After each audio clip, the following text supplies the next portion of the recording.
As a teacher माझा चुनाभट्टीला स्वतःचा classes आहे आणि माझा मुलगा आता 9th आहे आणि ऍज अ टीचर असून पण माझं माइंड मध्ये हे होतं की 10th ला आता त्याचा पुढचा जो प्रवास आहे 10th चा त्याच्यामध्ये मॅथ्स 1 मॅथ्स 2 तर ठीक, मॅथ्सचा टीचर मी आहे, पण बाकीचे सगळे सब्जेक्ट साठी पाठांतराचा जो बोजा आहे तो कसा काय तो हँडल करणार. आणि माझी इच्छा अशी असते की सब्जेक्ट मुलाने एन्जॉय केला पाहिजे तर तो शिकू शकतो.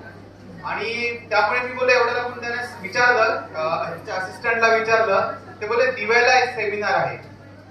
ऍक्च्युली मग बोलले एवढा लांबून यायचं जायचं कारण मेगा ब्लॉकचा पण इश्यू आहे, पण विचार केला की त्याची 10th इम्पॉर्टंट आहे, पुढचं 1 वर्ष त्याचं इम्पॉर्टंट आहे आणि म्हणून मी हा सेमिनार आज अटेंड केला आणि सेमिनार अटेंड करून बऱ्याच गोष्टी शिकलो मी.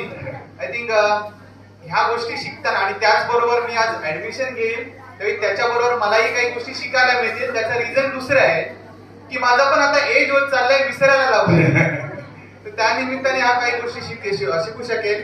आणि कदाचित तो सेमिनार वर्कशॉप अटेंड केल्याच्या नंतर आपण माझ्या चुनावडीच्या क्लाससाठी पण काहीतरी आपण थोडंफार बोलता आलं तर, कारण नेक्स्ट इयरला फीज अरेंज करून त्याच्यानुसार काय करता आलं आणि पॅरेंट्स भेटून काय करता आलं तर बोलू आपण लवकरच भेटू. Thank you very much.